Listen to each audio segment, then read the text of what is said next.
Di nuovo da Piancastagnaio, siamo sulla pista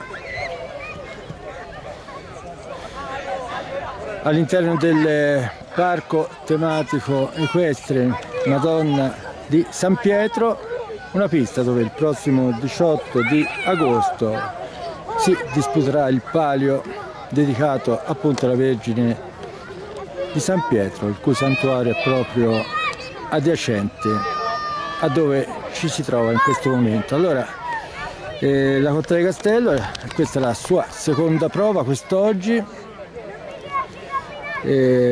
Angelo Rosso con Carlo Sanna, conosciuto anche col nomignolo di Brigante, Fantino già a Piancastagnaio, vincitore di pali sulla Miata, a Castel del Piano anche, e professionista apprezzato nel mondo del palio. Allora, Angelo Rosso a quanto mi risulta, innanzitutto l'ultima vittoria di poche settimane fa, in quel di Follonica, l'ippodromo di Follonica, cavalli chiaramente mezzo sangue. Qui parliamo di un soggetto di 7 anni.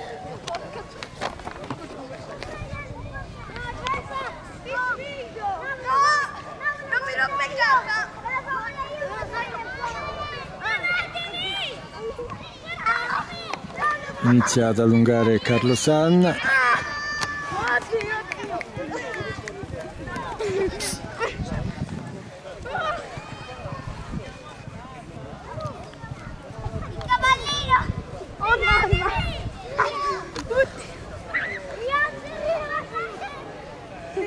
Mamma mia!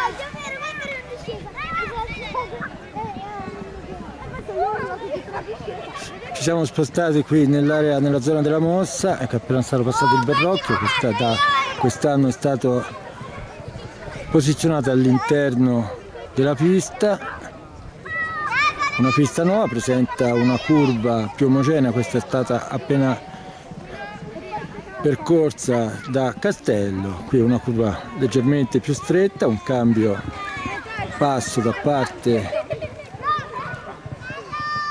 del cavallo, addirittura intorno ai 60-65 metri, non di più, un totale di circa 330 metri. Allunga ancora Carlo Sanna, il suo, ricordiamo, 4 giri, il palio.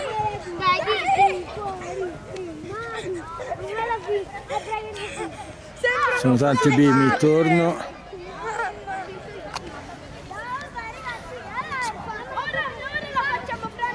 Già richiama il cavallo Carlo Sanna.